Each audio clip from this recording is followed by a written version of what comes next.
Okay तो आज हम लोग कल का जो कुछ पेपर में बचा हुआ था वो पहले कवर कर लेते हैं। Then in the second half we will look at the doubts या फिर जो भी पूछना चाहिए। ओके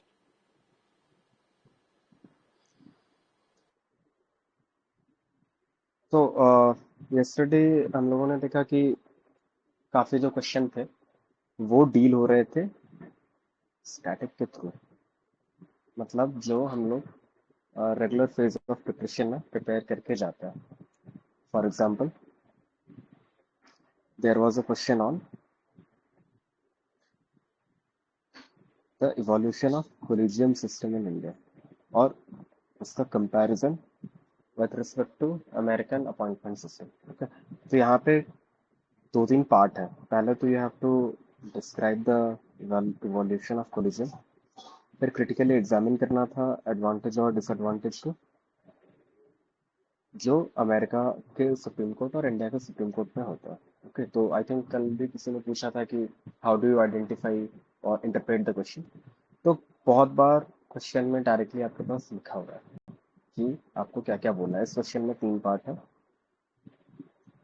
पहला ऑब्वियसली कोलिजियम आप डिस्क्राइब करो इवोल्यूशन। यहाँ पे आप बात करोगे थ्री जज केस।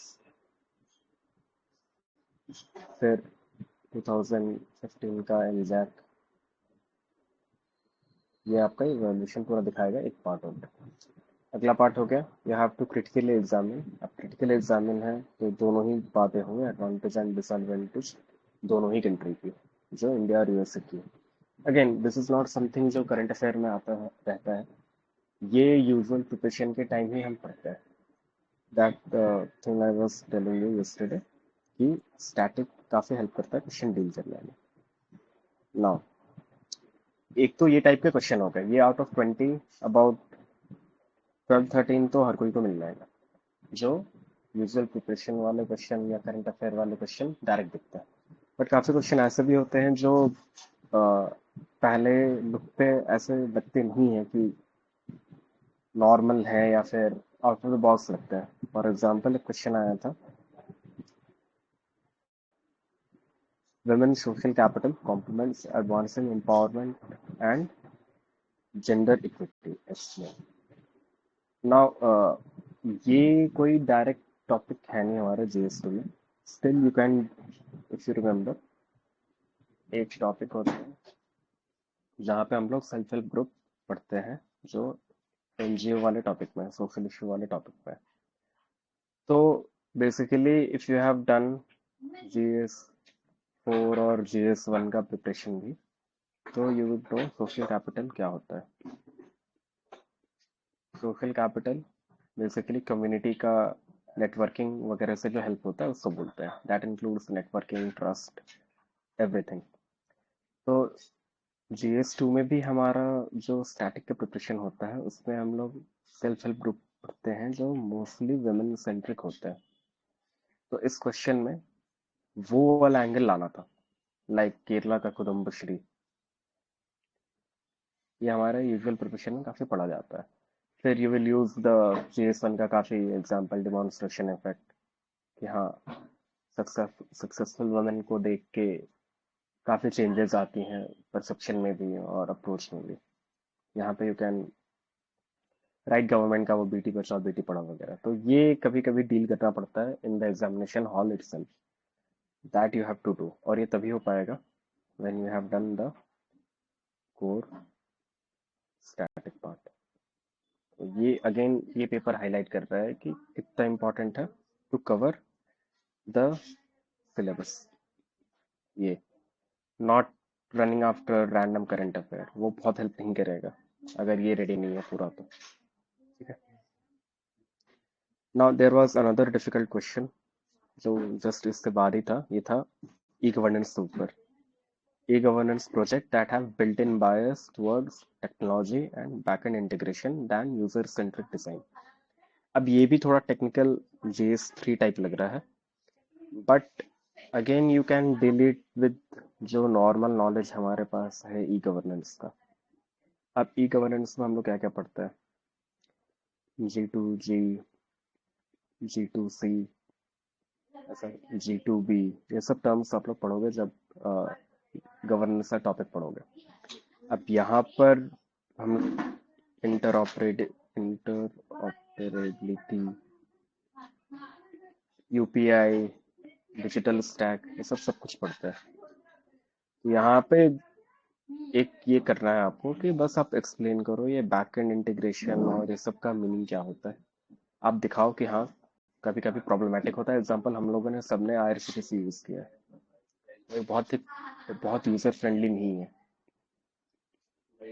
तो दैट फिट्स द एग्जांपल ना, कि गवर्नमेंट ने बना तो दिया है आपकी ई गवर्नेंस के लिए, बट उनका ज्यादा फोकस ये बनाने में है rather देन कि यूजर फ्रेंडली हो भी रहा है या नहीं। बट अगेन, अब इस क्वेश्चन में हमारे पास कंटेंट कम हो सकता है, तो हम इसको काउंटर भी करेंगे कि नहीं, बस यही बात नहीं है। अगर हम यूपीआई का एग्जांपल ले लें तो ये यूजर फ्रेंडली भी है और बैक एंड इंटीग्रेशन वगैरह भी है जो क्वेश्चन के कीवर्ड है। तो ये एक अप्रोच होता है to deal with such difficult question. Alright, apart from that कल कुछ एक ये भी था, the Jammu Kashmir legislative assembly after 2019 changes, क्या हुआ था वहां पे पावर और फंक्शन में क्या चेंजेस हो गए थे। वो भी एक अच्छा एड्रेस करने वाला पार्ट था जो लग सकता है कि थोड़ा डिफिकल्ट है। बट यहाँ पे भी अगर देखो तो ये भी कुछ फंडामेंटली से डिफरेंट नहीं है। How? When you study for polity, we all learn about state UT वाला टॉपिक, लेजिस्लेचर के जो पावर होते हैं स्टेट के और यूटी के। तो बेसिकली तो ये वाले क्वेश्चन में आपको मेंशन करना है 2019 में क्या चेंजेस हुए। We all know JNK became a UT। तो अब ये वाले एंगल से आपको एड्रेस कर देना था कि पहले वो फुल स्टेट था, तो वहां के असेंबली की क्या क्या पावर होती है, और यूटी है तो क्या डिफरेंस क्रिएट हो जाता है। Got it? क्योंकि आप एग्जाम्पल भी दे सकते हो ना दिल्ली का, कि नॉट एवरीथिंग पे उनका कंट्रोल डायरेक्ट है, हर चीज पे वो लेजिस्लेट नहीं कर सकते हैं। फिर जम्मू कश्मीर के स्पेसिफिक और एक चेंज था कि ये वहां में कुछ स्पेसिफिक डिलिमिटेशन हुआ था, जहाँ पे कुछ पीओके के सीट्स भी एडेड थे। तो थिंग्स लाइक दैट। अब ये करंट अफेयर नहीं है, ये special provision. If you remember then well and good, वरना आप ऐसे डील करते हो। यहाँ यूनियन टेरिटरी में क्या डिफरेंस हो जाता है जब कोई स्टेट कन्वर्ट होता है। तो ये दो तीन क्वेश्चन जो थे काफी आउट ऑफ द बॉक्स थे, और ये इस तरीके से डील करने होंगे वहां पर। हर ईयर कुछ ना कुछ ऐसे क्वेश्चन रहते हैं, और उतना इफेक्ट नहीं पड़ेगा if you have prepared static well. मैं बार बार ये एम्फेसिस कर रहा हूँ, यहीं पे आपके वन पेजर और टू पेजर काम आता है।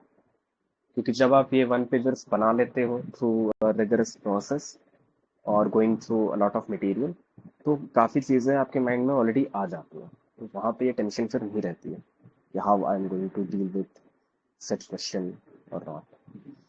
ओके, तो okay, if anyone wants me to specifically address any particular question from this paper right now, they can tell me। मतलब इस पेपर में अगर किसी को पूछना है कि कौन से किसी क्वेश्चन के पर्टिकुलरली कि वो एग्जामिनेशन में कैसे डील किया, ये तो मैंने अपना ओवरव्यू बता दिया, तो you can ask me right now.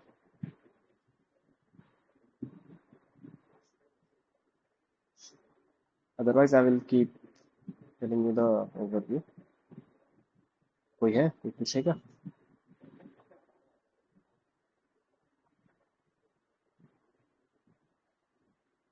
I think Kshitij, Vishal have put up their hands.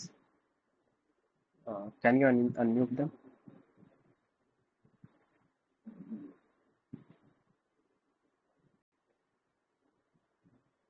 जिन लोगों ने हैंड रेज किया था वो आप अनम्यूट करके एक बार पूछो। Hello. हाँ क्षितिज। Sir, most of the time sir, while writing answer, I feel like कि मतलब वर्ड लिमिट ज्यादा हो जाती है, टाइम भी ज्यादा होता है, लाइक मिसमैनेज और सारी चीजें। और sir one pager notes regarding था कि वन पेजर से टॉपर्स की प्रेफर कर लेना या फिर कोचिंग के या फिर समराइज कर देना ऐसा। बिकॉज तो ये वाले बात पे मैं बोलूंगा। अच्छा। क्षितिज, मैं बस अभी बोल पूछ रहा था कि ये 2025 के जीएस2 पेपर में कोई पर्टिकुलर स्पेसिफिक अगर किन लोगों को पूछना हो तो वो एक बार पूछ लें, क्योंकि मैंने अभी बस एक ओवरव्यू दिया है। मतलब कोई पर्टिकुलर क्वेश्चन को अगर कैसे डील करना हो वो नहीं सर। अगर किसी को पूछना है तो अभी बता दो। ये वाला सेकंड हाफ में डील कर लेंगे अभी। जो जेनरिक बातें हैं ना, जेनरिक डाउट, वो।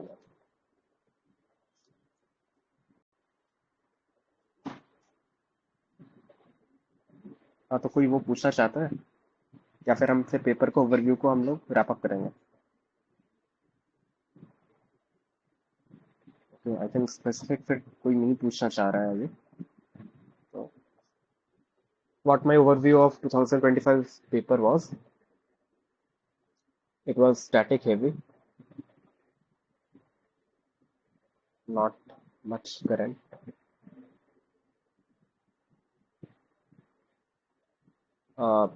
Difficulty level,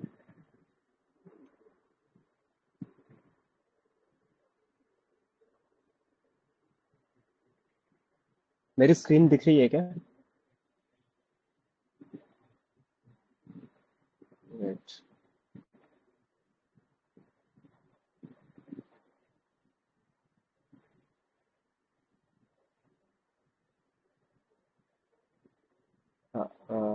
Am I okay? My screen is visible, right? Chat में लिख के बता दो।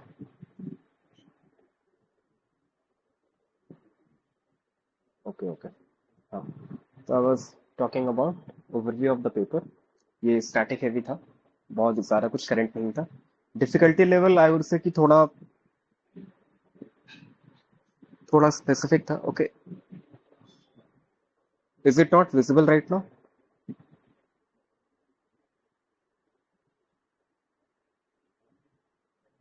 ओके वेट,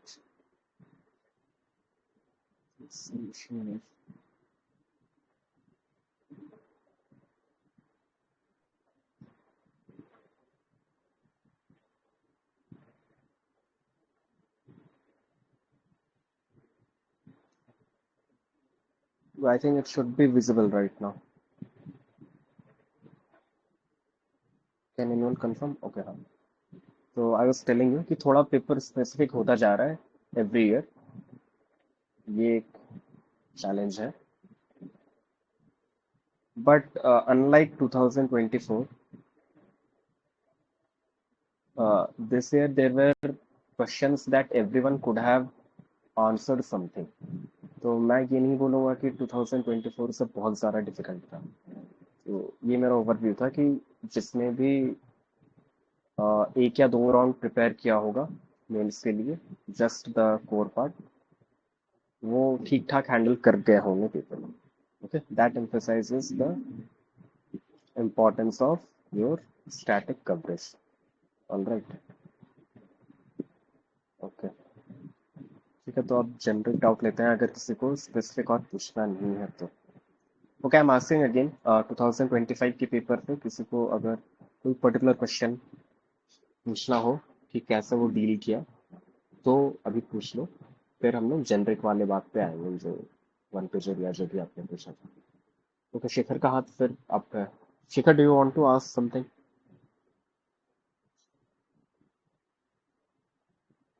अनम्यूट करके पूछो।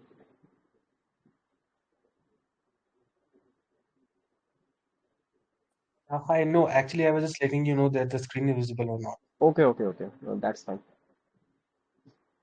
Okay, then we should proceed to the generic doubts then. क्या क्या कलेक्ट हुए थे जो?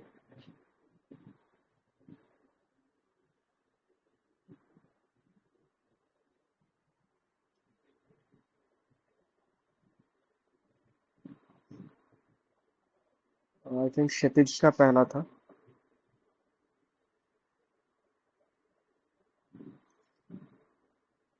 तो क्षितिज, आपका क्या डाउट था, आप एक बार फिर अनम्यूट करके पूछ लो। विशाल का भी हैंड अप है। विशाल,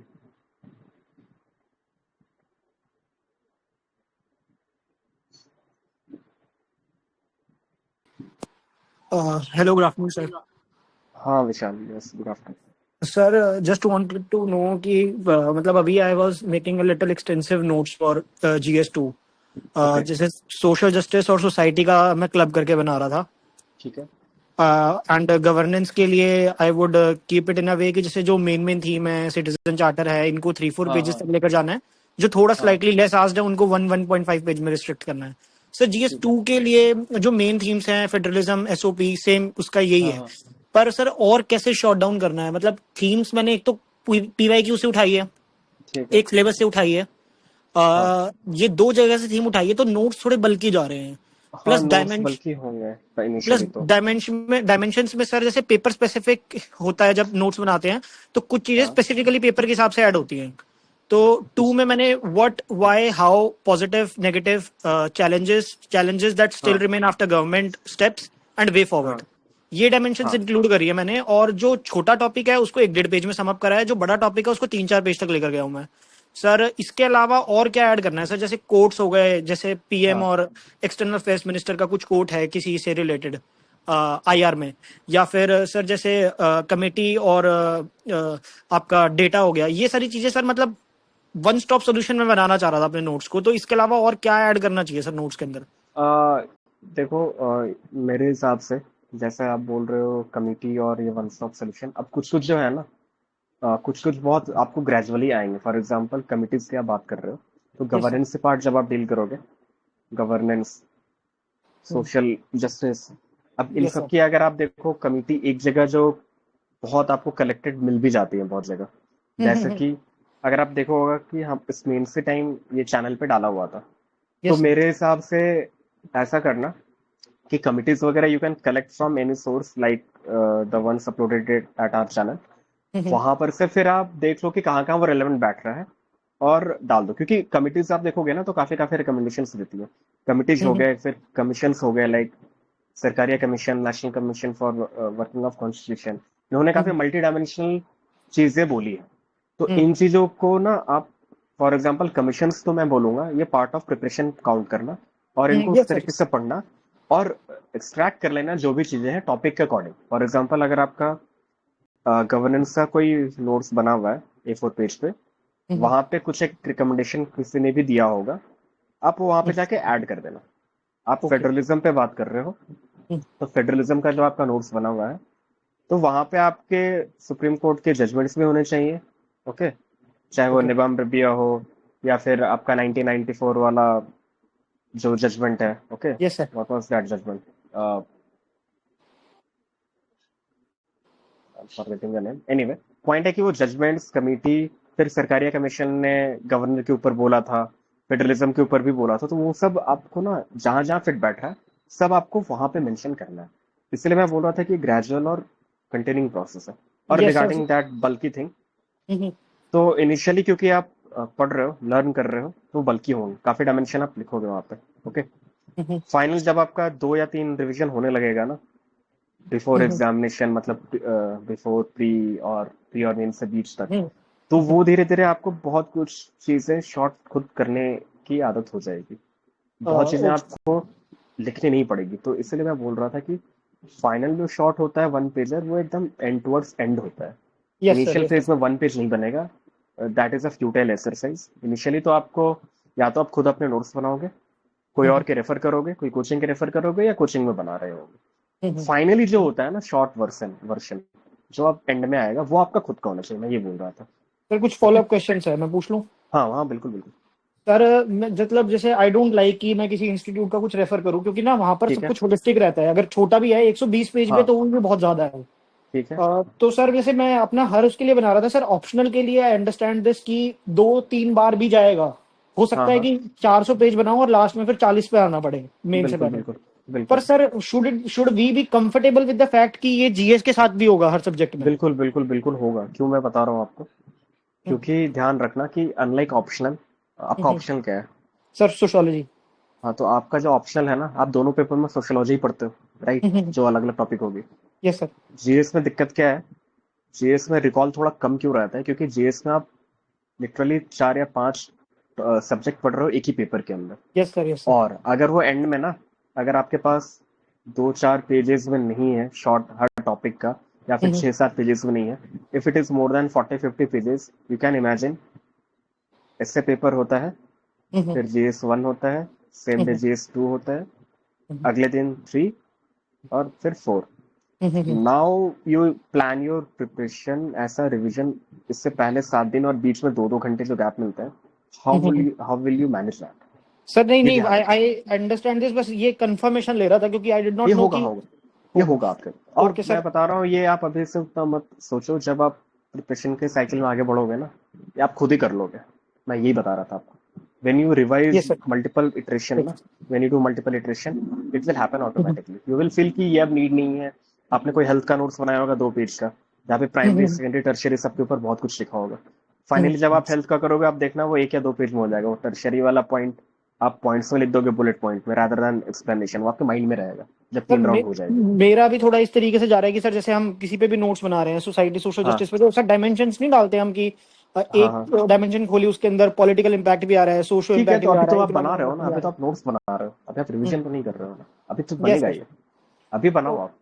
ओके सर, और एक चीज और सर, जैसे हाँ डायमेंशंस जीएस 2 में व्हाट, हाँ कोई भी टॉपिक है, what why how positive negatives challenges that हाँ रिमेन आफ्टर गवर्नमेंट स्टेप्स और वे फॉरवर्ड। इसके अलावा सर आपने यही बताया ना कि we have to include committees, supreme court judgments and data अगर कुछ आया है तो, जैसे पार्लियामेंट्स का कुछ आया है, जो भी ना, क्रिमिनलाइजेशन ध्यान है। रखना कि आप ये ध्यान रखना, कोर आपका ये होना चाहिए to answer the specific demand. अब उसमें आपको जो फिट लगे ना, डेटा भी फिट हो सकता है, कमिटी भी बिल्कुल वे फॉरवर्ड दे रहे हो तो कमिटी देना आपके आंसर को एनहांस कर देता है। Supreme court judgment, articles, these are, अब पॉलिटी का पेपर है तो आप तो वहां पे डालोगे, तो ये तो आपको करना है। ठीक है, और ये आपको आंसर लिखने का पार्ट में बिल्कुल इंग्रेन कर देना होगा बाद में।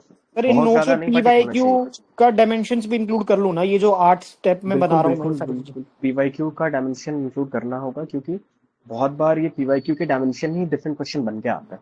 हाँ सर, तो मतलब ये जो 8 जो मैंने स्टेप्स बताए व्हाट वाई में, हाँ इनमें बिल्कुल इंक्लूड सही है कर वो। लूँ द बेसिक बिल्कुल, as well as the dimensions. Exactly. Okay sir, thank you thank you. Okay okay, next.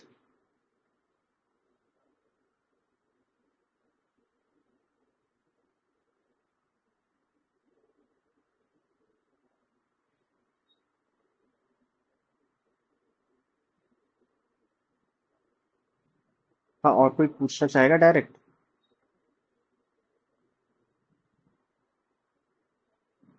Okay, hand तो रेस्ड नहीं है, फिर मैं जो चैनल पे पोस्टेड कुछ डाउट्स थे वो ले लेता हूँ। सर क्षितिज, एक यू आर डाउट और आस्किंग था सर। समथिंग। हाँ विशाल, गो अहेड। सर जैसे कुछ लेस इंपॉर्टेंट थीम्स हैं, जैसे गवर्नेंस में सिटीजन चार्टर वगैरह के हाँ अलावा बाकी जो हैं सर, जैसे हाँ एक और पॉलिटी में भी जैसे कुछ अमेंडमेंट पे सर 101 अमेंडमेंट पे डायरेक्ट क्वेश्चन आया हुआ है पीवाईक्यू में जीएसटी पे, आप वो तो देख सर। लेना, वो उस ईयर का रेलेवेंस क्या था, मे बी उस ईयर करंट में होगा। ओके सर, तो मतलब लेस इंपॉर्टेंट टॉपिक पे half a page note banana futile है या फिर बना ले सर? यार देखो ना, लेस इंपॉर्टेंट को डिफाइन करना थोड़ा मुश्किल है, टू बी ऑनेस्ट। आप अमेंडमेंट की बात कर रहे हो, अगर पीवाईक्यू में अमेंडमेंट में क्वेश्चन आए हैं ना, तो I would suggest, amendment procedure हमको पता तो रहता है, आप वो एक स्ट्रक्चर बना के रख लो। क्योंकि इफ यू, आई थिंक इस ईयर ही अमेंडमेंट पे कोर एक क्वेश्चन पूछा था, राइट, पार्लियामेंट का, अमेंडमेंट में क्या सब्सटैंटिव और स्पेसिफिक रिस्ट्रिक्शन है। यस तो सर। Yes sir. पीवाईक्यू में क्योंकि अमेंडमेंट्स आए हैं, उन्होंने ठीक है 101 पूछा होगा, बट आप 15 मार्क क्वेश्चन में बताओगे तो आर्टिकल 368 मेंशन तो करोगे। तो इन जनरल मैं ये बता रहा था कि जो भी थीम आ रहे हो उसे आप स्टैटिक ट्रेस कर लो और उसे एक स्ट्रक्चर बना लो। कोई बात नहीं, अमेंडमेंट 101st है या 105th है, 106th है, अब आप प्रिपरेशन कर रहे हो तो आखिरी 10-15 अमेंडमेंट तो आपको पता ही होंगे, मेजर मेजर, फिर आपको फिल इन कर देना। पॉइंट है कि आप वो स्टैटिक पार्ट उसका रेडी करके रखो। 368 और फिर बेसिक स्ट्रक्चर में क्या अमेंडमेंट के ऊपर रिस्ट्रिक्शन डाल दिया, जो इवोल्यूशन था, तो ये तो आपका कोर का पार्ट है, ये रेडी रखना थीम से। Okay okay sir. Okay. Okay, next I think Kshitij was asking something. Kshitij आप अनम्यूट करके पूछ रहे हो ऊपर।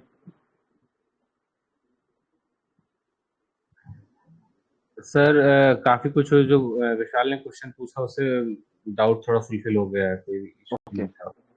ओके, तो और कुछ आपको ऐड करना है सर? नहीं? ओके नहीं सर, फिर मेजोरिटी ऑफ टाइम ना इशू मेरा केवल आंसर राइटिंग के साथ हो जाता है, लाइक कि आंसर्स हाँ टाइम पे कंप्लीट ना हो पाना, और उनके आंसर की क्वालिटी बहुत जेनरिक होना, समथिंग लाइक दैट। और जेनरिक एज इन आप ठीक है, जेनरिक आप फुल पेपर अभी लिख बात कर रहे हो या फिर इंडिविजुअली आंसर लिखते हो अभी? सर फुल पेपर ट्राई किया है बट वो कंप्लीट नहीं होता है, तो सेक्शनल टेस्ट टाइप का करके या फिर पीवाईक्यू ऑन द बेस, वो जो specific topic micro theme type का, तो तो उस पे मैं किया है आपको एक मैंने। बात बताता हूँ। पेपर जो है ना, यस सर। जनरली, ऑल्दो मैंने बोला था कल कि पेपर कंप्लीट होना डिफाइन नहीं करेगा मार्क्स को, बट हमारा टारगेट होना चाहिए पेपर कंप्लीट करना। बट ये भी ध्यान रखना कि फुल पेपर लिखना, full syllabus paper I mean, और सेक्शनल पेपर लिखने में डिफरेंस ये है कि सेक्शनल पेपर में आपके थीम्स टॉपिक्स लिमिटेड होते हैं और उसमें मल्टीपल क्वेश्चन होते हैं। जब आप फुल पेपर लिखते हो ना, तो सभी टॉपिक के कुछ कुछ क्वेश्चन होते हैं। तो in general full paper complete होने की प्रोबेबिलिटी हमेशा हाई रहेगी स्पेसिफिक वाले से, पहली बात। दूसरी बात, अगर फुल पेपर भी अभी नहीं हो रही है despite your preparation and revision, तो भी 5, 10, 15 मिनट भी ऊपर जा रहा है तो कोई दिक्कत नहीं है, रियल एग्जाम में पूरा हो जाएगा वो। ट्रस्ट में, वो रियल एग्जाम में हो जाता है। पेपर के पहले बहुत कम है कि लोगों का पेपर पूरा होता है रियल पेपर के पहले आने, तो उसके ऊपर इतना टेंशन की बात नहीं है। पेपर कंप्लीट होने का अभी आप टेंशन ना लो, सिलेबस खत्म रहेगा, रिवीजन अच्छी रहेगी, आप रियल एग्जाम में पेपर कंप्लीट करके आ जाओगे। That I can assure you. Okay. And sir like कि खुद के नोट्स बनाने में मेरे साथ इशू ये हो जाता है कि I make like a book out of a book type का इशू हो जाता है हाँ कि ठीक है। हाँ। तो इसकी वजह से मैं ये पूछ रहा था कि सर क्या टॉपर्स या किसी और के नोट्स फॉलो कर लेना, अगर वो वर्क कर रहे हैं तो क्या वो आ, बेटर रहेगा, या खुद का नोट्स बनाना कंपलसरी है? देखो अब ये ना थोड़ा डिबेटेबल बात है, बहुत लोग दोनों ही करते हैं। जैसे मैं आपको बताता हूँ कि प्राइमरी नोट्स जो होते हैं ना, मतलब सब्जेक्ट पढ़ने के लिए, ओके, सिलेबस का पहला रेफरेंस पॉइंट जो होता है, अब बहुत लोग वो खुद बनाते हैं, बहुत हाँ लोग सर। कोचिंग के रेफर करते हैं, या फिर टॉपर के भी रेफर करते हैं। यस। बट मैं फिर भी आपको बोलूंगा, आप इन तीनों में से कुछ भी करो। जैसे आपको खुद बनाने में दिक्कत है, अल्टीमेटली आपका कस्टमाइजेशन होना चाहिए। आप किसी और के नोट से पढ़ तो नहीं सकते हो। फॉर एग्जांपल, अगर आप ये चैनल पे दी हुई डेटास भी पढ़ते हो, रिकमेंडेशन भी पढ़ते हो, तो वो आपको अल्टीमेटली अपने शॉर्ट नोट में इंटीग्रेट करना है। तो प्राइमरी नोट में भी आप किसी और का यूज भी कर लो, बट उसको आप अपने अकॉर्डिंग मॉडिफाई जरूर करना। फॉर एग्जाम्पल, शॉर्ट नोट आपके अपने होने चाहिए। And sir okay. Case studies और ये सारी चीजें जो न्यूज़पेपर से लेने की हम लोग कोशिश करते हैं, तो हाँ। सर किस लेवल पे उसका यूज कर लेना चाहिए, मतलब किस एक्सटेंट तक जाना चाहिए उसके लिए, या वैसे टाइप का? यार देखो, किस एक्सटेंट तक जाना चाहिए, अभी क्या है कि वो जो आप बोल रहे हो वैल्यू एडिशन है, ठीक है। यस। अब वैल्यू एडिशन आप जितना रिकॉल कर पाओ और वो न्यूज़पेपर से आप इंटीग्रेट करो, यार करने में कोई इशू नहीं है, रिकॉल होने का इशू होता है। तो इसलिए थोड़ा बैलेंस वहाँ पे मेंटेन करना चाहिए। अब फॉर एग्जांपल आप नेक्स्ट ईयर का ट्राई कर रहे हो, तो पिछले ईयर में जो भी आपको टॉपिक के रेलेवेंट एग्जाम्पल दिखते हैं या केस स्टडी दिखते हैं, वो आप अपने नोट्स में इनकॉर्पोरेट कर दो, और कोशिश करो कि वो वहां पे रेप्लिकेट हो पाए। मैं वही बता रहा था कि ये तभी होगा जब आप अपने जो प्रैक्टिस करते हो ना, वो प्रैक्टिस में आप कितना रिफ्लेक्ट करते हो, तो वहां पे जाके होगा। क्योंकि रियल एग्जाम में ध्यान देना, you have 20 question and 180 minute, average 7 minute के ऊपर होता नहीं है to read, think and right.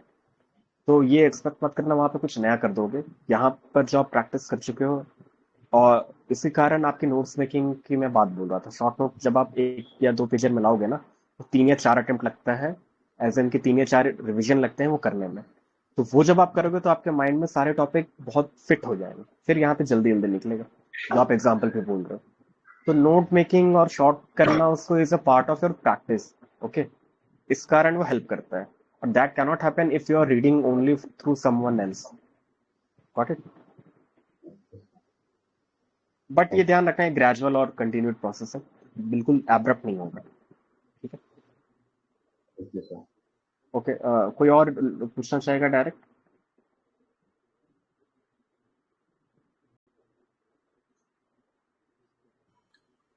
एक ये चैनल का डाउट ले लेते हैं, हाँ GS2 स्पेसिफिक है ये। हाँ हाँ हाँ Doubt regarding GS2 I have. As a beginner, I did foundation from institute. They were simply taught were very basics about polity, like for example, Article 19, its parts, then restrictions, then 1F was removed, and amendment, very basic concepts, like only understanding develop करने के लिए. Now when I am doing this Sarthi MMP plus mains mentorship by M. Puri sir, the data is lot. Also, he sometimes gives some cases. Is this much information important? look, in ये my experience, Article हाँ 19. एक minute, So what exactly do we need to know about it? As in this course, we are going in all the nitty-gritties of it. Okay so regarding the overload of data and information, इसको मैं connect करूंगा पिछले वाले ने भी I think किसी ने पूछा था कि आंसर काफी जेनरिक होता है. अब to be honest, extreme overload of information ना, आप पढ़ने के टाइम वो पढ़ तो सकते हो, बट ध्यान देना कि वो रेप्लिकेट बहुत नहीं होता है. मेरे हिसाब से in my recommendation, whatever program you have join MMP जहाँ पे भी है, तो वहां से आप थोड़ा उसको भी रैशनलाइज करो. अब अगर आप केस लॉ की बात कर रहे हो या एग्जाम्पल की बात कर रहे हो या डेटा की बात कर रहे हो, तो हर टॉपिक के ऊपर 10-15 डेटा का कोई नीड नहीं है, because you are not going to write it down in the real exam. वो आएगा ही नहीं माइंड में. फॉर एग्जाम्पल अगर मैं अंडर ट्रायल या फिर प्रिजन रिफॉर्म्स की बात कर रहा हूँ, अंडर ट्रायल या फिर प्रिजन रिफॉर्म, तो वहां पे ये मेंशन करना विल बी एनफ कि more than 75% are under trial. या फिर पुलिस वाले रिफॉर्म में बोलना कि हाँ हमारा यूएन की कैपेसिटी से काफी लेस है, 150 250 उनका रिक्वायर्ड होता है. फिर एक दो डेटा हर टॉपिक पे पता रहना is more than enough in my opinion, क्योंकि it is in JS2 paper. आपके ज्यादातर आंसर आर्गुमेंट्स में होंगे और रिलेवेंट जो चीजें वहां पूछी हैं, एग्जाम्पल्स जो पूछे हैं. और केस लॉ, मुझे नहीं लगता है कि unless they have asked you specifically कि हाँ इन्वायरमेंट के 4 केस लॉ बताओ या फिर विमेन के 4 केस लॉ बताओ, उसके अलावा इन्फॉर्मेशन का इतना ओवरलोड कोई काम का नहीं होता. It makes your preparation a bit बल्कि इन माय ओपिनियन. तो थोड़ा वहां पे आप रैशनलाइज करो. कोई स्पेसिफिक अगर और पूछना है, जैसे कि टॉपिक के ऊपर आप बोल रहे थे शुभम, और उसने क्या ऐड किया था उसमें, मैं एक बार देखता हूँ. ऐड कर देता हूँ भैया कि जैसे इन्होंने आर्टिकल 19 का पूछा, तो हम्म देर आर टॉपिक्स जिसमें आपको डिटेल में पढ़ना पड़ेगा. You can not hmm run away from it. अब ये चीज आपको कहाँ से पता चलेगी? ये PYQ एनालिसिस से पता चलेगी. एग्जैक्टली.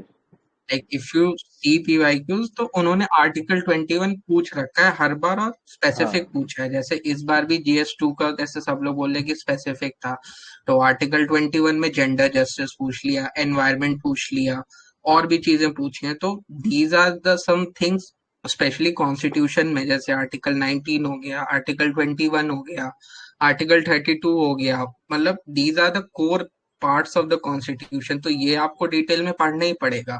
अब आपको आर्टिकल 25-26 उतना डिटेल में पढ़ने की जरूरत नहीं है. फॉर दैट मैटर 17 अनटचेबिलिटी उतना डिटेल में पढ़ने की जरूरत नहीं है.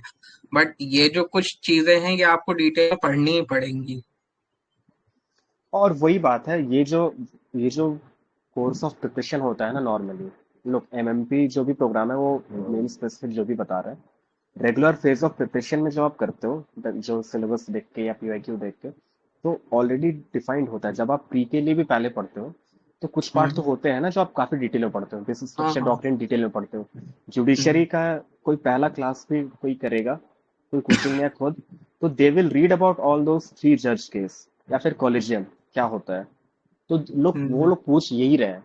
तो कुछ चीजें जो खुद आपको पता है कि डिटेल में पढ़नी है, या फिर जहां से आप रेफर कर रहे हो, आप खुद भी पढ़ना शुरू करोगे जुडिशरी, इंडियन जुडिशरी के बारे में, कोई भी बुक से भी, इंटरनेट से भी, तो ये चीजें डिटेल वाली हैं, आपको खुद दिखेंगी कि ये डिटेल में पढ़नी है. तो ये थोड़ा जैसा, ना, हाँ, हाँ जैसा आपने भी बोला था कि आप कोई भी कोचिंग फॉलो करो, चाहे आप MMP करो, हाँ चाहे हाँ कहीं हाँ से भी करो, या हमारा भी कोई कोर्स फॉलो करो, तो किसी भी कोचिंग का मेन मोटिव होता है कि वो आपको ऐसे नोट्स दे कि आपको समझ उसको पढ़ के समझ में आए। अब वही अगर आपको शॉर्ट नोट्स बना के दे देंगे तो नहीं इमेजिन द होगा वो। Student who is preparing for the first time, उसको समझ ही नहीं आएगा। नहीं आएगा वो। लाइक इंटरनल सिक्योरिटी आप कहीं पढ़ रहे हो, वहां पे वो आपको 300-400 पेज दे रहे हैं, बट पढ़ने के बाद इट इज योर ड्यूटी कि आप उस 300 पेज को 30 पेज में लेके आओ। And it can be done because I have done it myself, इसीलिए मैं बोल रहा हूँ during my 3 mains I have done it, so it can be done and it has to be done, this it has is to be यही done. तरीका है। उससे वो आप और बाईपास नहीं कर सकते हो आप। और एक और जैसे क्षितिज ने पूछा था वो पेपर कंप्लीशन वाला, तो उस पे मैं ऐड कर देता हूँ because this is the thing I have face personally, because मेरा पेपर कंप्लीट नहीं होता था and this is the reason मेरे मार्क्स कम आए थे। बिकॉज लास्ट ईयर एथिक्स में I got 98 because I left 55 marks का paper, this was the reason I got 98 in ethics. So देखो इसका मेन पर्पस है जो इस बार मैंने मेंस में फॉलो किया था, आप इसको अभी आपके पास टाइम है तो आप कर सकते हो, कि जब आप आंसर राइटिंग करो ना, और ये स्पेशली उन लोगों के लिए जिनकी स्पीड बहुत स्लो है, जैसे मेरी इतनी स्लो थी एक टाइम पे कि मेरा 7 मिनट का आंसर 10 मिनट में कंप्लीट होता था और 11 मिनट का 15 मिनट में कंप्लीट होता था, तो मेरे 4-5 क्वेश्चन हमेशा छूट जाते थे। तो इसके लिए आप सबसे पहले एक स्टॉप वॉच खरीद लो, जो आती है, मैं फोटो भी डाल दूंगा, जो मैंने खुद भी यूज की है, और आप आंसर राइटिंग को एक रेस की तरह लैप में करना स्टार्ट करो। मतलब आप अगर नहीं कंप्लीट कर पा रहे हो 7 मिनट में, तो उसको पहले बोलो कि मुझे 1 मिनट में इसका इंट्रोडक्शन लिखना है, 2 मिनट में फर्स्ट बॉडी पार्ट लिखना है, अगले 2 मिनट में सेकेंड बॉडी पार्ट लिखना है, और लास्ट के 1 मिनट में कंक्लूजन लिखना है। इस तरह से आप अपने 7 मिनट डिवाइड करो और उस पे 1-1 मिनट का टाइम लगा के स्टॉप वॉच को, और 1 मिनट में इंट्रो लिख के देखो कि मेरा 1 मिनट में इंट्रो हो रहा है कि नहीं हो रहा है। बिकॉज अगर मैं 1 मिनट में इंट्रो पे ज्यादा एक्सीड कर रहा हूँ तो मेरा बाकी पार्ट ऑफ आंसर सफर करेगा। This is the thing you can practise, मतलब this has helped me personally a lot, so I am telling you. और वो बात भी है, डू एट दैट, कि ये जो राइटिंग वाला पार्ट है ना, कभी कभी बहुत लोगों का स्पीड में इशू क्यों होता है, क्योंकि they do not have content और रिविजन। हाँ, this is also the problem कि पहले आप खुद को आइडेंटिफाई करो कि सही में स्पीड का इशू है या कंटेंट का इशू है या रिकॉल का इशू है, यही 3 इशू होते हैं, हाँ या बस तो ये तीन। स्पीड का या कंटेंट का या रिकॉल का। मे बी आपके पास कंटेंट हो, स्पीड हो, बट आपको रिकॉल ना हो पा रहा हो, या चौथी चीज भी हो सकती है कि आपको समझ में ही नहीं आ रहा है कि आंसर फ्रेम कैसे करना है। तो फर्स्ट आप आइडेंटिफाई करो, और अगर स्पीड वाला प्रॉब्लम है तो वो लैप राइटिंग वाला एक बार ट्राई करके देखो, इट रियली हेल्प्स। ओके, और भी कोई चैनल पे डाउट है क्या, या फिर कोई और पूछना चाहता है live? Kshitij, you were speaking something. Yes sir, actually ना वो लास्ट टाइम मैं थोड़ा स्टटर कर गया था मुझे फिजिक्स पर। सर जैसे फिलोसॉफिकल टाइप के एक टॉपिक आ जाते हैं कि उसमें जो वेग टाइप का हो जाता है, उसमें समझ नहीं आता कि इसमें स्टार्टिंग कहाँ करनी है मोस्ट ऑफ द जैसे टाइम मेरे साथ।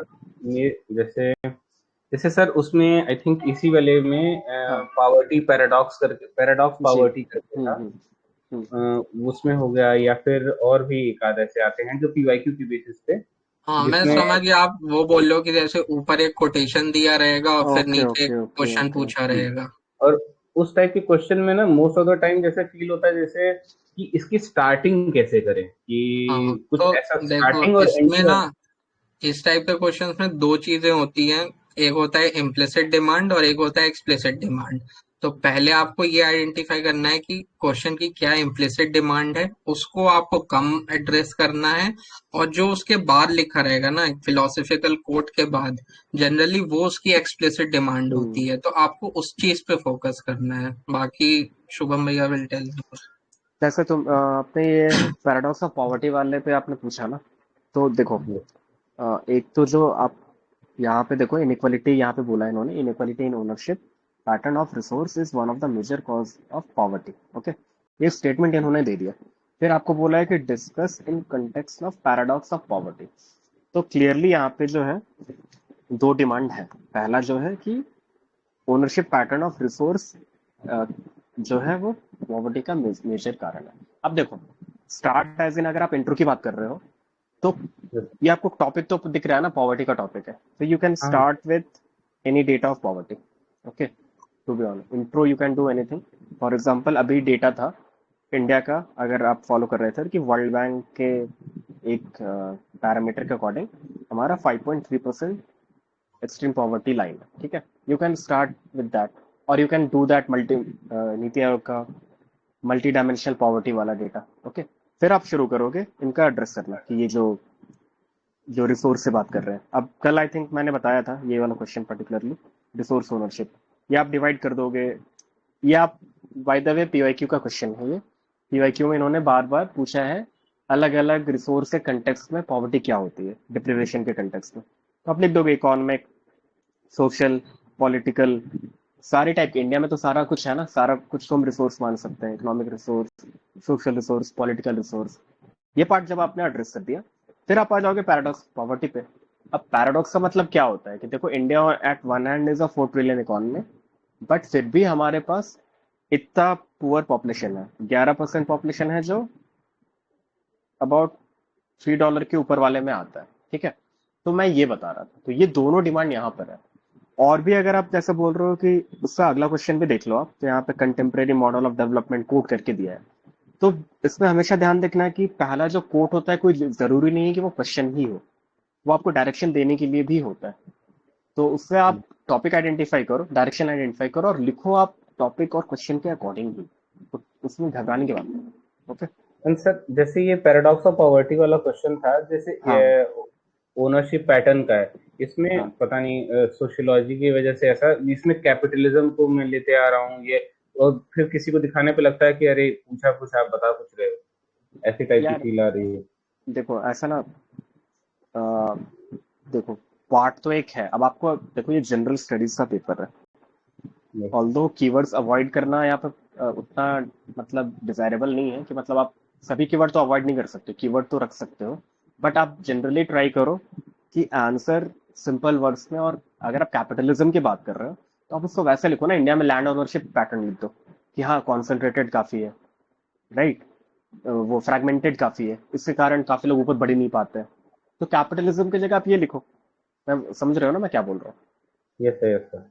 तो ये आप जैसे जब, और ये कैसा होगा जब आप अपने नोट्स बनाए होंगे पॉवर्टी के ऊपर, इसमें एक टॉपिक होगा, मतलब जब आप पीवाईक्यू देखोगे, पॉवर्टी का लिंक विद अलग अलग इशू। फॉर एग्जांपल, हंगर के साथ लिंक है, एजुकेशन के साथ लिंक है, हेल्थ के साथ लिंक है, ओनरशिप के साथ भी लिंक है, फाइनेंस के साथ भी लिंक है। तो ये आप वहां पे मेंशन अपने नोट्स में किए होंगे, या आप करना चाहिए आपको, तो फिर आएगा, ठीक है। तो यही मैं बता रहा था कि जब नोट्स बनाते हो ना पीवाईक्यू देख के भी, फाइनली जो शॉर्ट करते हो सिलेबस देख के, तो वो भी आपका एक प्रैक्टिस हो रहा है। अल्टीमेटली आप जो नोट्स में खुद के पॉइंट लिखोगे ना, वो वहां पे कॉपी पे रिफ्लेक्ट होने वाला है, ये ध्यान रखना। Okay okay okay. और कोई लाइव पूछ रहा है, या फिर से स्क्रीन मेरा ऑफ हो गया? Yeah, Adi, you can speak. You are raising hand.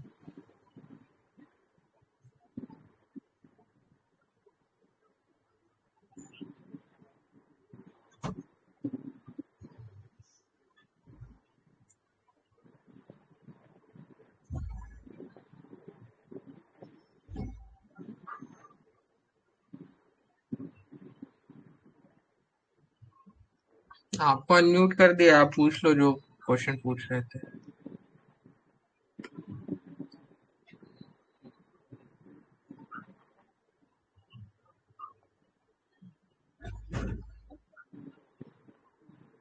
I think आवाज नहीं आ रही है। चैट पे सारा डाउट हो गया है क्या? एड्रेस? हेलो हाँ हाँ हाँ, देखो। सर। सर मैं अभी जस्ट प्रिपरेशन सर स्टार्ट किया है, अभी न्यू कुमार ही हूँ।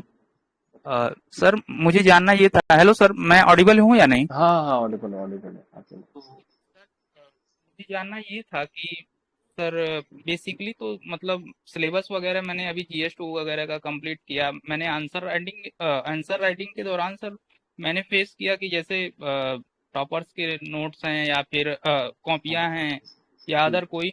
तो मैं आपसे जानना ये चाह रहा था सर कि उनके वहाँ पे डायरेक्ट देखने से तो मुझे ज़्यादा चीज़ें समझ में नहीं आ रही थी कि कैसे अप्रोच करना है। लेकिन अभी जैसे मैंने सर मेंशन किया था कि अभी इम्पीचमेंट वगैरह की चीज़ें चल रही थी, और या फिर जुडिशरी में जज की सर अपॉइंटमेंट से रिलेटेड चीजें चल रही थी। इस पे कोई क्वेश्चन हो जाए तो मैं जानना चाह रहा था कि एग्जाम्पल के साथ हेल्प से सर अगर मेंशन हो जाए आपके थ्रू तो बेटर होगा। देखो, जैसे आपने बोला कि, चलो मैं अज्यूम कर रहा हूँ कि आप यही पूछ रहे हो। ऐसा आपने बोला जुडिशियल अपॉइंटमेंट के ऊपर काफी न्यूज में था, हाँ हाँ हाँ क्योंकि वाइस प्रेसिडेंट काफी पिछले एक ईयर से काफी कमेंट्स हो रहे थे। जी तो सर। अब अगर मैं फॉर एग्जांपल एग्जाम के पहले मैं ये सब न्यूज़ फॉलो कर रहा हूँ, तो मेरे हम्म, माइंड में आएगा जी अपॉइंटमेंट के ऊपर जो उन्होंने बोला है तो ठीक है। तो अपॉइंटमेंट के ऊपर हमारे पास प्रोसेस करंट क्या है, पहले वो आप माइंड में लाओगे। हम्म, ठीक है, जो है कॉलेजियम। हम्म, क्या रिफॉर्म हुआ था या ट्राई किया गया था? वो था हाँ, एनजैक। ठीक है, अमेंडमेंट हुआ था, ठीक 99th अमेंडमेंट। क्या दिक्कत कोर्ट ने आइडेंटिफाई की थी उसकी, वो आप देखोगे। एग्जीक्यूटिव हाँ को ओवररीच, ये वो है जो हाँ आर्टिकल 124 में अमेंडमेंट करके उन्होंने किया था, और फिर उन्होंने उन्होंने उसको हटा दिया था। इसके ऊपर दो तीन कमेंट भी थे हाँ सर, जैसे कि उसमें सर रिकमेंडेशन तीन हाँ, चार CSC जजमेंट वगैरह हैं। तो मैं वर्ड लिमिट को लेके कि इतने 4 जजमेंट हैं तो कितने कैसे देखो देखो उनको देखो, मैं अरेंज कर। बता रहा हूँ आपको हाँ अरेंज सर। के बाद। मैं आपको ये बता रहा हूँ कि जब आप ये सब क्वेश्चन डील करते हो ना वहाँ पे, तो हम्म, आप ये ध्यान रखना कि आपको वहाँ पे सब कुछ नहीं लिखना, मोस्ट रिलेवेंट चीजें लिखनी है। अगर मैं अपॉइंटमेंट का क्वेश्चन लिख रहा हूँ, तो हम्म, मैं वहाँ पे एनजैक जजमेंट जरूर लिखूंगा, 3 जजेस के जरूर लिखेंगे। ये एग्जामिनर ढूंढेगा वहाँ पे। ये आपने नहीं लिखा और कुछ और भी लिखा है तो कोई फर्क नहीं पड़ने वाला, वो नंबर नहीं देने वाला है आपको। ये लिखना है, और ये कोर डिमांड है। मैं वही बता रहा था कोर डिमांड क्या होता है क्वेश्चन का। तो उस क्वेश्चन का स्पेसिफिक ये है। अब फॉर एग्जाम्पल अगर आप राइट टू प्राइवेसी के ऊपर कोई क्वेश्चन आ रहा है जी आर्टिकल 21 में, और आपने फुटर फॉर्म में जजमेंट नहीं मेंशन किया, तो आप हम्म, उसके बाद कुछ और भी लिख दो तो वो रेलेवेंट नहीं रहेगा, क्योंकि मेन तो वो था। तो बहुत चीजें जो होती हैं कोर रेलेवेंट होती है उस चीज के लिए, राइट। अगर आप कॉन्स्टिट्यूशनल अमेंडमेंट के क्वेश्चन को डील कर रहे हो और आप उसमें बेसिक स्ट्रक्चर डॉक्ट्रिन को नहीं लाओगे, तो फिर फायदा क्या हुआ, हम्म, राइट। मतलब पूरा इवोल्यूशन अगर आप दिखा रहे हो गोलकनाथ और ये सब करके, केशवानंद भारती करके, क्योंकि वो उस जी टॉपिक के लिए कोर रेलेवेंट है। इसलिए प्रायोरिटाइज आप ऐसे करना, आप कुछ भी कनेक्ट करो, केस लॉ या कुछ भी, तो जो मोस्ट रेलेवेंट चीजें हैं ना, वो वहां मेंशन होनी चाहिए। हम्म, ओके, ठीक सब है। कुछ आपको अकोमोडेट नहीं करना है वहाँ पे। ठीक है, ठीक है सर। ओके अ, ठीक है सर, इतना ही मेरा क्वेश्चन था। ओके। Thank you sir. और कौन सा डाउट है?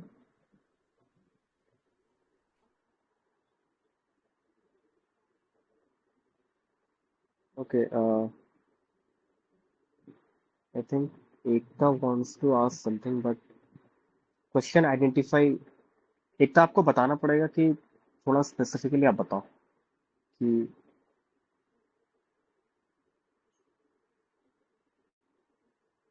कहाँ पे आपको एग्जैक्टली दिक्कत हो रही है।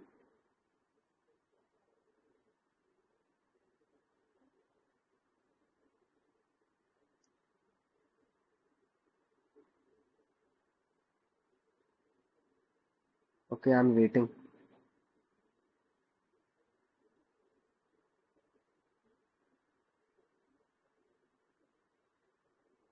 Is she unmuted?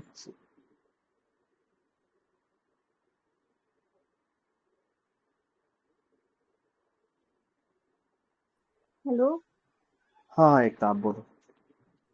Sir, actually मुझे आईआर और पॉलिटिकल क्वेश्चन ना टैकल करने में बहुत प्रॉब्लम आती है। ओके, वो क्वेश्चन समझ ही नहीं आता कि इसका आंसर कैसे लिखूं।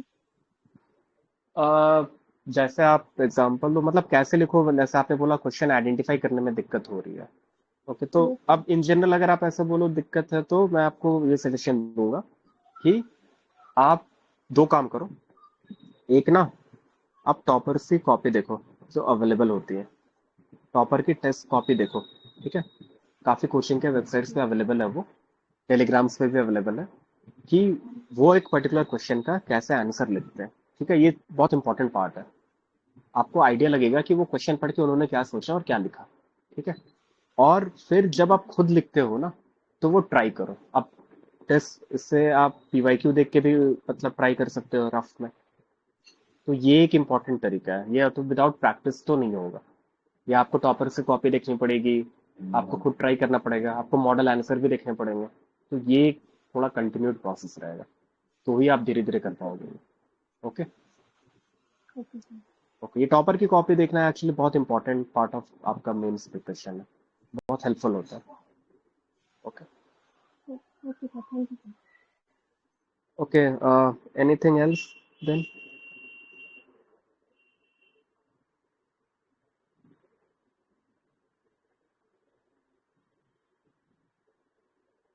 ओके, और कोई भी अगर हो तो आप बताओ, कोई स्पेसिफिक या फिर और कोई जेनरिक बातें हो जो पूछनी हो।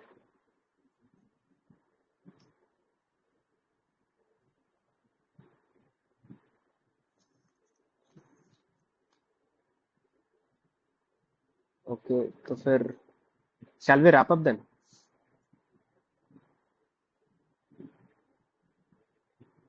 Okay, Kshitij, go ahead.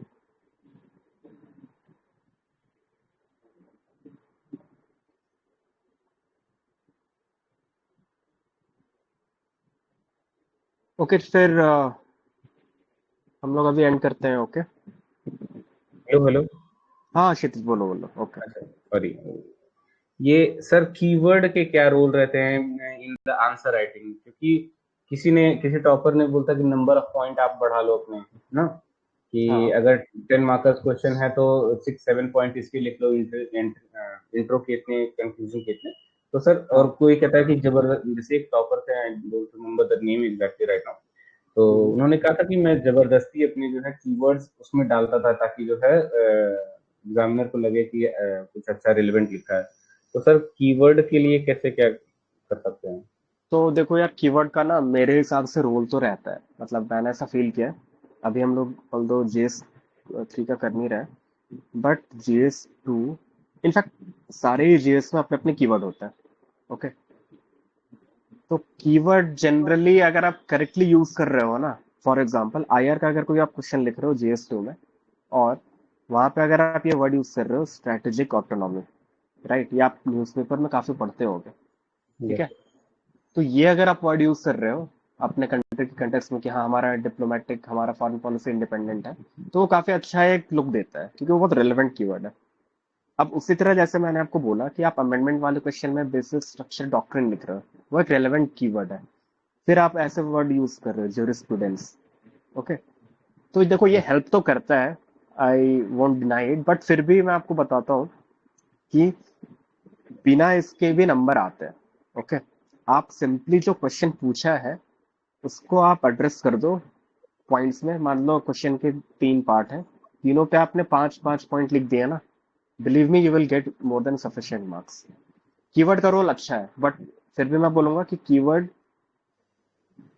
आप पहले सर, कंटेंट के बाद आएगा। ओके, यस सर, जैसे कीवर्ड के लिए जैसे कुछ लोग कहते हैं डीडी बासु पढ़ लेना चाहिए, लक्ष्मीकांत इज नॉट गुड अब एनफ देखो फॉर लक्ष्मीकांत और DD वासु, कोई एक बुक तो आप रेगुलर प्रिपरेशन के लिए आई होप पढ़ते ही होगे, प्री के लिए तो यस पढ़ते होगे। सर, लक्ष्मीकांत। हाँ, तो अब वो एक जो है ना बेसिक है, वहां से जो आप कीवर्ड यूज ला रहे हो वो तो कीवर्ड आप लाओगे, वो तो सबको ही ला रहा है। अगर बहुत लोग क्या करते हैं कि न्यूज़पेपर के एडिटोरियल या फिर कहीं और से भी, बहुत बार लोग तो टॉपर के कॉपी से भी कुछ कुछ कीवर्ड निकाल लेते हैं, तो आप यस कर सकते हो, बट वो सब प्रोसेस नेक्स्ट का है। मतलब पहले आपको एक बेसिक करके रखनी है, आपका जो यस सर, कंटेंट है सिलेबस वाइज वो रेडी रखो। फिर जब आप प्रैक्टिस वगैरह करोगे ना, वो वैल्यूएशन का पार्ट हो जाता है keyword. Okay, yes sir. And then last चीज की, सर हाँ बेयर एक्ट का भी यूज करते थे आप लोग, आप या यार, नहीं? Bare act as an article तो बिल्कुल यूज करना है, फॉर एग्जाम्पल ये तो नहीं मैं बोल रहा हूँ। हाँ, सर, और जैसे कैसा? बेयर एक्ट में कुछ कुछ जैसे ऐसे टर्म लिखे, लाइक जो थोड़ा नहीं, नीड नहीं है। आप देखो ना, जुडिशियल टर्म है वैसे। ये जनरल स्टडीज का पेपर है ना, ये जनरल स्टडीज का पेपर है, they are expecting you to be a generalist in this paper. And तो मैं सर, ये बोल, बहुत ज्यादा इंक्रीमेंटल वैल्यू नहीं मिलेगी, आप बहुत हार्ड वर्ड यूज भी करोगे तो, ये भी ध्यान रखना। हाँ, क्योंकि ये सर, ये सब भी कंट्रीब्यूट कर देता है पेपर खत्म ना होने में मेरे नहीं नहीं नहीं, हिसाब तो ये चीजों पे अगर आप टाइम दे रहे हो तो मत देना पेपर के दौरान। जो नेचुरली आता है ना वहां पे वो लिखो, सोचो मत कि यहाँ पे क्या कीवर्ड लिखूंगा। ओके, कीवर्ड से। बढ़ाने का तरीका यही है कि आप आपके शॉर्ट नोट्स में इतने बार आप रिवाइज कर लो कि वो सारे कीवर्ड आपके माइंड में आ जाए। बट फिर भी मैं बोलूंगा कि इन चीजों पे उतना चेज मत करना, रियल कंटेंट पे चेज करो। रेलेवेंट केस लॉ लिखो, रेलेवेंट आर्टिकल लिखो। अब आपने अटॉर्नी जनरल का क्वेश्चन इस बार आया है, वहां पे आपने आर्टिकल 76 नहीं लिखा, फिर कीवर्ड लिख के क्या ही कर लोगे? फिर उससे बेटर है ये याद रखो, राइट? तो इन चीजों पे ध्यान रखना, ये सब ज्यादा पे ऑफ करता है।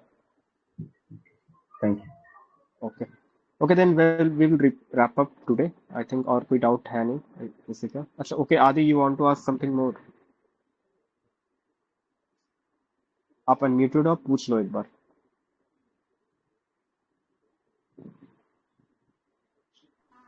सर मेरा क्षिति से ही थोड़ा क्वेश्चन मुझे फॉरवर्ड था कि हाँ जैसे हाँ हाँ हेलो सर हाँ, कि पूछो। जैसे अभी मैं सिलेबस वाइज अगर नोट्स बनाता जा रहा हूँ कि जैसे अभी हाँ आया हाँ कुछ कीवर्ड को लेके इशू, तो सर हाँ नोट्स में जैसे जुडिशियल अपॉइंटमेंट को ही लेके है, तो सर उसका मैं नोट्स अगर बना रहा हूँ तो कीवर्ड आपने बताया कि न्यूज़पेपर से या और जगह से, तो अगर एग्जाम के टाइम पे सर क्या इतने सारे, मैं तो अभी मेंस एक भी बार नहीं दिया हम्म, हूँ, तो हम्म।